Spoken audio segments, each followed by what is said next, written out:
Me llamo Amalia Quintero. Tengo 67 años. Y hasta esa mañana creía que mi casita en la calle del Sol, en el corazón de la ciudad, era lo único en la vida que nunca me traicionaría. Qué equivocada estaba. Los gritos comenzaron antes de que saliera el sol. La voz de Daniela atravesó el pasillo, afilada, como si estuviera acostumbrada a ganar discusiones antes de que empezaran. Ya te lo dije, Amalia, haz tus maletas. Ya te lo advertimos muchas veces. Yo todavía estaba en bata, con una taza de café enfriándose entre mis manos. La casa olía a limón del abrillantador y a pintura fresca. Ese aroma que ella insistió en usar. Cuando miré hacia la puerta, mi hijo estaba detrás de ella, con los brazos cruzados, el rostro pálido como la cal. Javier, mi pequeño, Javier, dije en voz baja, ¿qué está pasando? No respondió. Daniela pasó junto a él, sus tacones golpeando el suelo de madera como disparos. Tomó la foto enmarcada de mi esposo Raúl y yo el día de nuestra boda. La arrancó de la pared y la arrojó al suelo. El vidrio se rompió en 2 líneas limpias. Ya no vives aquí, dijo. Esta casa ahora es nuestra. Algo dentro de mí se congeló. Sabía que ella quería tomar el control, pero no así. Intenté acercarme a Javier, buscando la más mínima señal de que me defendería, pero solo murmuró. Ya escuchaste a mi esposa. Mamá, vete. Sus palabras dolieron más que el empujón que vino después. Tropecé hacia el porche, aferrando mi bata mientras Daniela lanzaba mi maleta por la puerta abierta. Las cortinas de los vecinos se movieron, testigos silenciosos detrás de sus encajes. Ella cerró la puerta de un golpe y el eco resonó por la calle. Mis llaves habían desaparecido. Mi nombre, borrado del buzón, reemplazado por J y D. Quintero. Me quedé descalza en el porche, rodeada de los fragmentos de mi propia vida, la foto de la boda. Una taza rota, el olor a lluvia que llegaba desde el malecón.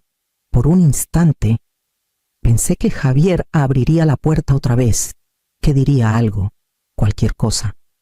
Pero en cambio, escuché el clic de la cerradura, bajé al pavimento, el frío calándose en mis pies, y caminé hacia el final de la calle. La luz de la mañana apenas despuntaba sobre el malecón, suave y gris, y no tenía otro lugar a donde ir más que hacia allá. Cuando llegué al parque del malecón, las calles estaban silenciosas. El aire traía ese olor salado que guarda el puerto incluso en primavera, y las bancas a lo largo del paseo estaban húmedas por el rocío. Me senté, me envolví mejor en mi abrigo y me dije que solo sería por una noche.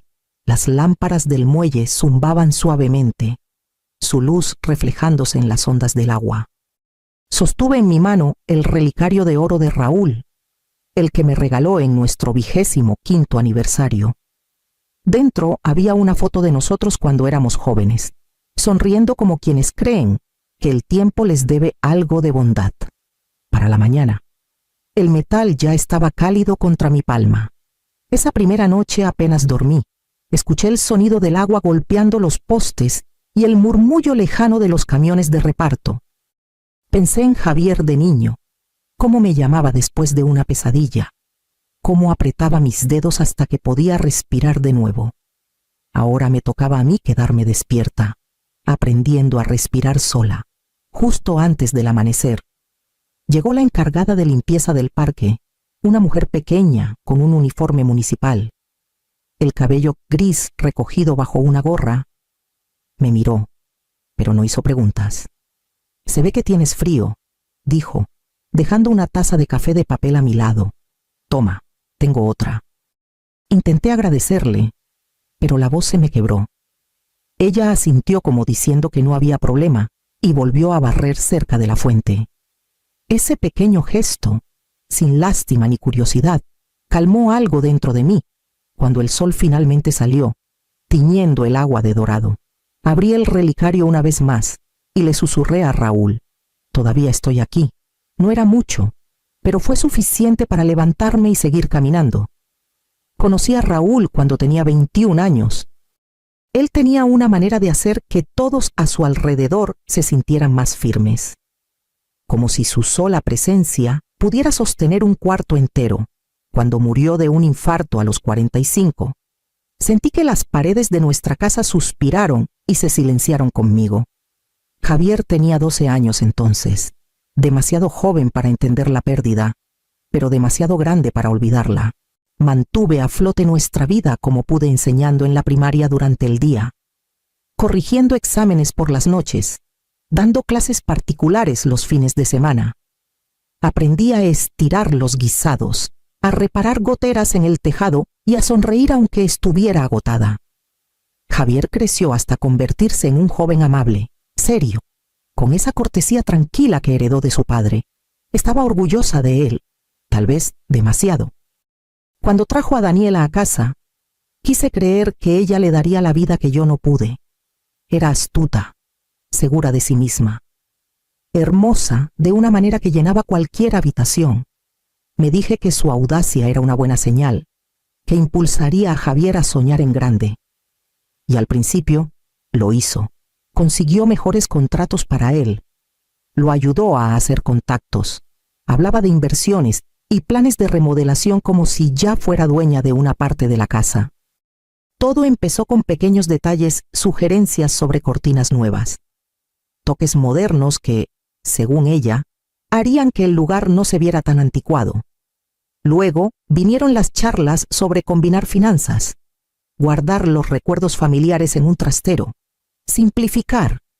Recuerdo haber estado en el pasillo una tarde, viendo cómo reemplazaba el retrato de Raúl con una pintura brillante de un paisaje de manglares que decía se sentía más ligero. Javier no dijo nada. Yo tampoco. Mi silencio se convirtió en hábito, una forma de evitar que las cenas se volvieran tensas, de aferrarme a la ilusión de armonía. La voz de Daniela se suavizaba en público, pero se endurecía en privado. Cuando me dijo que debería descansar más y dejar que los jóvenes manejaran las cosas, sonreí y asentí, aunque mi nombre iba desapareciendo lentamente de cada documento en el escritorio. Ahora lo pienso y creo que confundí la paz con el amor. Creí que si era lo suficientemente amable, lo suficientemente paciente, las cosas se estabilizarían de nuevo. Pero la bondad, cuando no es correspondida, se vuelve frágil. Para cuando lo entendí, mi voz ya se había perdido dentro de mi propia casa. Pasó una semana antes de que lo viera por primera vez. Estaba sentada en la misma banca junto al malecón, viendo a las gaviotas lanzarse por migajas, cuando un hombre alto con un traje negro se detuvo al final del paseo. Miró hacia el agua por un momento. Luego giró, recorriendo el parque con la mirada como si buscara a alguien. Sus ojos se encontraron con los míos brevemente antes de seguir caminando, tranquilo y decidido. Esa noche, mientras estaba sentada en los escalones afuera del pequeño albergue donde a veces dormía, el mismo hombre apareció de nuevo. Los faroles iluminaron el brillo plateado en su cabello y la carpeta de cuero bajo su brazo. ¿Señora Quintero?, preguntó. Su voz tenía esa seguridad calmada de alguien acostumbrado a ser escuchado. Sí, respondí, sorprendida. ¿Lo conozco? Me llamo Esteban Dávila, contestó. Trabajé con su esposo hace años. Manejé algunos de sus documentos patrimoniales. Abrió la carpeta con un clic suave. Dentro había páginas amarillentas, sellos notariales y la firma de Raúl en su letra curva y familiar. No había visto esa escritura en casi 2 décadas. Verla me apretó el pecho. Su esposo creó un fideicomiso de propiedad antes de su muerte, dijo Esteban. Nunca fue disuelto, legalmente. Esta casa hizo una pausa. Mirándome a los ojos, sigue a su nombre. Encontré el archivo mientras cerraba cuentas antiguas. Por un largo momento, no pude hablar. Toqué el borde del papel, casi esperando que desapareciera. Pero mi hijo, su esposa, ellos vendieron todo. Susurré. No podían, dijo gentilmente, no sin su consentimiento.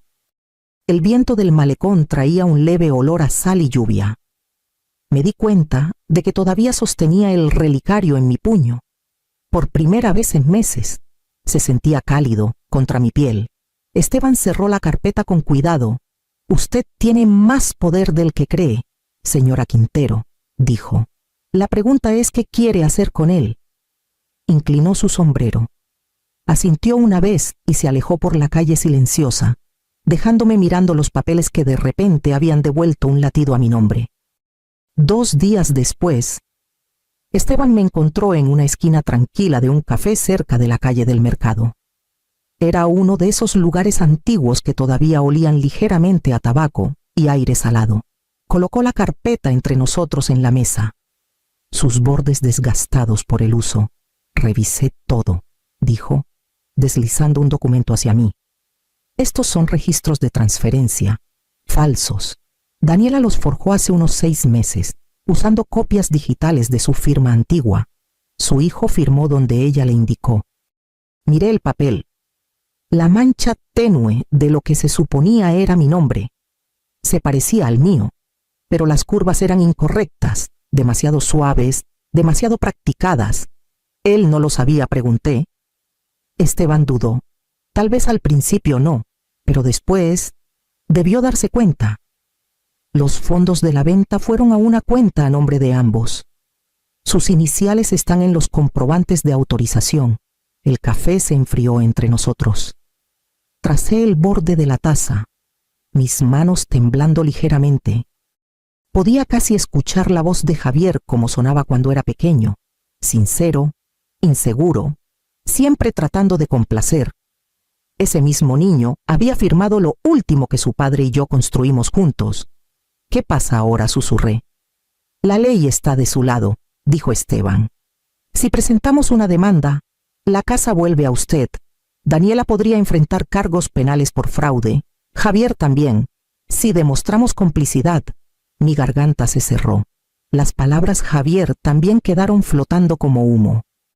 Esteban se recostó, su mirada firme pero amable. «Usted tiene todo el derecho de pelear por esto, pero no será limpio. Las familias rara vez sobreviven a la verdad». Afuera, una tormenta se estaba formando. Las primeras gotas gordas golpeando la ventana. Miré la firma de Raúl otra vez, tan deliberada y fuerte. Él había construido todo con integridad, y yo había pasado años protegiendo ese legado. Ahora, la misma verdad que podía devolverme mi nombre, podría destruir la vida de mi hijo. Cuando Esteban se levantó para irse, puso una mano en la carpeta. «Tómate tu tiempo», dijo suavemente. «Decide qué tipo de victoria puedes vivir contigo misma». Cuando la puerta se cerró tras él, la lluvia comenzó en serio, lavando la ciudad mientras mi conciencia se hacía más pesada con cada gota. Esteban dijo que tomaría tiempo, semanas, tal vez meses, reunir suficientes pruebas. «El papel deja un rastro», me dijo. «Solo hay que seguirlo». Así que aprendí a vivir en silencio otra vez. Pero esta vez no por miedo, sino por enfoque. Cada mañana caminaba hacia la pequeña biblioteca pública cerca del malecón. La sala de lectura olía a polvo y aire salado. El zumbido del ventilador de techo constante sobre mí. Esteban me encontraba allí 2 veces por semana, siempre con la misma carpeta negra. Nos sentábamos junto a la ventana, revisando estados de cuenta, registros de propiedades y cartas notariadas. Me enseñó a leer la letra pequeña, a detectar cuando un documento había sido alterado. Por primera vez en años, sentí mi mente agudizarse en lugar de desvanecerse. Cada firma falsificada, cada transferencia falsa era un hilo que llevaba de regreso a Daniela. Y a veces, dolorosamente, a Javier. La traición aún dolía, pero ahora tenía un propósito. El dolor se convirtió en claridad. También encontramos testigos, aliados silenciosos que alguna vez habían mirado hacia otro lado. La señora Morales, la notaria que recordaba a Daniela apresurándola para firmar. El electricista que escuchó discusiones sobre quitar el nombre de la vieja del título. Cada pieza encajaba como un rompecabezas que no sabía que estaba armando. Por las noches, me quedaba en una pequeña pensión en la calle de los Encuentros. pagando semanalmente con los pocos ahorros que me quedaban. Los otros inquilinos pensaban que era solo otra viuda esperando su pensión.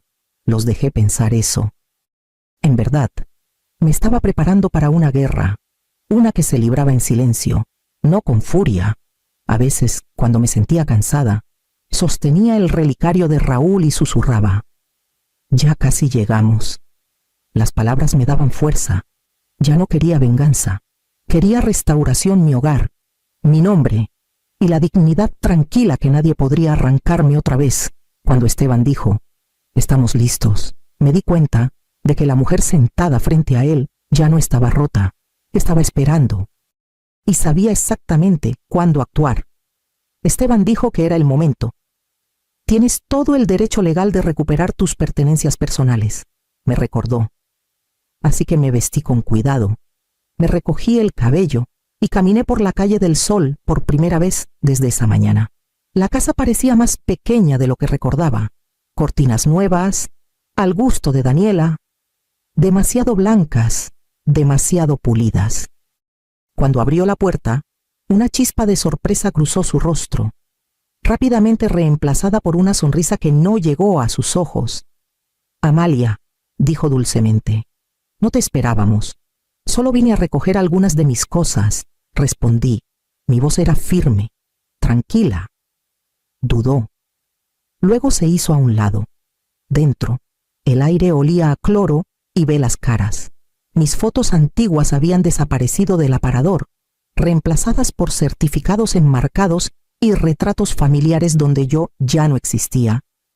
El sonido de pasitos rompió el silencio. Mis nietos, Sofía y Mateo, corriendo por el pasillo. «Abuela», gritó Sofía, abrazándome. Mateo la siguió, apretando mi mano. Su calor casi me deshizo. La sonrisa de Daniela se tensó. «Niños, dejen espacio a la abuela», dijo secamente, pero ellos se aferraron más. Javier apareció en la puerta de la cocina. Sus ojos pasaron de mí al suelo, incapaces de sostener mi mirada. «Mamá», murmuró, su tono neutro, ensayado. Asentí. «No tardaré». En el estudio, me moví en silencio, deslizando cartas y facturas en mi bolso, copias de transferencias bancarias que Esteban necesitaba. Pequeños pedazos de la verdad escondidos a plena vista. Mi reflejo en la ventana parecía más viejo, pero no roto. Cuando salí de nuevo, Sofía saludó desde el porche. «Vuelve pronto», abuela gritó. «Lo haré». «Pequeña», dije, y por primera vez en mucho tiempo, lo dije en serio. La cena de cumpleaños de Daniela debía ser una celebración, aunque parecía más una obra de teatro.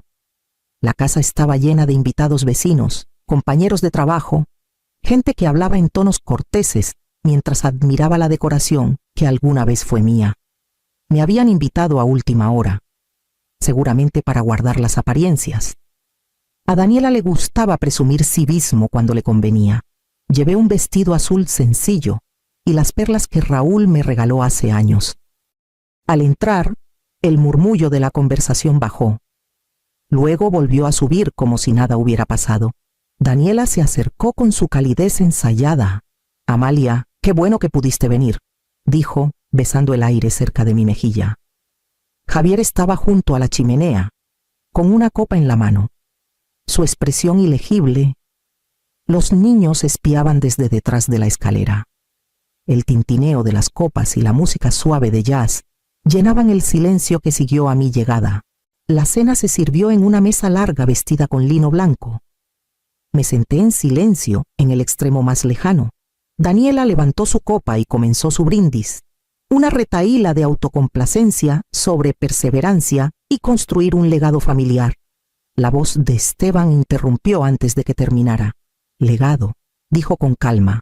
«Es una palabra interesante». El cuarto se giró. Esteban Dávila entró, su traje negro perfectamente planchado, una carpeta de cuero bajo el brazo. Daniela se congeló a mitad de la frase, su sonrisa endureciéndose. «Perdonen la interrupción», continuó Esteban, «pero parece que un asunto relacionado con la propiedad de la señora Quintero requiere atención inmediata». Colocó documentos en la mesa. desplegándolos como cartas en un juego silencioso. Los invitados se inclinaron más cerca. Firmas, transferencias bancarias, escrituras falsificadas, todo expuesto bajo la suave luz del candelabro. El rostro de Daniela palideció. «Esto es absurdo», espetó intentando reír. «No pueden ser copias certificadas», dijo Esteban con calma, incluyendo su autorización falsificada, y las firmas del señor Quintero, añadidas después, un claro caso de fraude. La copa de Javier se deslizó de su mano y se rompió contra el suelo. No se movió para limpiarla. El silencio que siguió fue como el instante antes de que estalle una tormenta. Me quedé sentada. No había necesidad de gritar. Mi presencia era suficiente. La voz de Daniela se quebró en susurros. Excusas sobre malentendidos, errores administrativos, estrés. Nadie habló para defenderla. Incluso sus amigos miraron hacia otro lado. Esteban recogió los papeles con cuidado. «El tribunal se pondrá en contacto», dijo. Luego se volvió hacia mí. «Señora Quintero», me levanté, firme, mientras el cuarto se abría a mi alrededor. Al llegar a la puerta, Javier finalmente habló, apenas en un susurro. «Mamá». No respondí. La verdad, había hablado más fuerte que cualquiera de nosotros. 2 semanas después de la cena, me senté en la oficina de Esteban, mientras el notario sellaba la última página de mi Nuevo Testamento. El papel olía ligeramente a tinta y lino fresco. Un comienzo limpio plasmado entre firmas.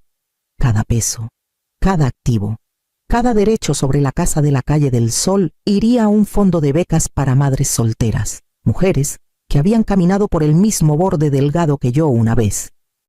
Esteban leyó la cláusula en voz alta una última vez. Luego levantó la vista. «¿Estás segura?», asentí. «Completamente». Esa tarde, Javier llegó. Su rostro estaba demacrado, su voz pequeña, la arrogancia desaparecida. «Mamá, por favor», dijo, «no hagas esto, podemos arreglar todo». Lo miré a los ojos por primera vez en meses. «Ya gastaste tu herencia», dije suavemente. «Mi confianza». No respondió. La verdad fue suficiente. Cuando se fue, la oficina se sintió inmóvil. El aire denso con una finalidad tranquila. Firmé la página final y le devolví la pluma a Esteban. Afuera, el aire estaba cargado con el aroma de jazmín y lluvia lejana. Caminé hacia el malecón donde el agua se encontraba con la luz, sabiendo que, por primera vez, todo lo que poseía finalmente pertenecía a la paz. La primavera volvió lentamente, suave y verde, lavando las calles de la lluvia invernal. La casa en la Calle del Sol estaba silenciosa cuando abrí la puerta. Mía otra vez. Aunque se sentía como entrar en un recuerdo, el polvo flotaba en el aire. La luz del sol caía en diagonal sobre el suelo de madera, y el eco de risas antiguas resonaba débilmente en las paredes. Pasé las siguientes semanas restaurando lo que podía salvarse: pintura fresca, cortinas nuevas, el jardín replantado con hortensias. Encontré la foto rota que Daniela alguna vez arrojó al suelo, la de Raúl, Javier y yo, y la enmarcé, con la grieta aún visible como una cicatriz que se negaba a desvanecerse. No necesitaba hacerlo. Algunas cicatrices son prueba de que sobreviviste. Al anochecer, encendí una vela en el aparador, junto al relicario de Raúl. La llama tembló, estabilizándose mientras la brisa de la tarde entraba por la ventana abierta. La casa ya no se sentía embrujada, se sentía ganada. Caminé lentamente por cada cuarto, descalza, escuchando el crujido del suelo bajo mis pies. Cuando llegué a la puerta principal, me volví y susurré al silencio: «Estamos en casa otra vez, Raúl, afuera». Los jazmines estaban floreciendo, y por primera vez en años, la casa olía a paz.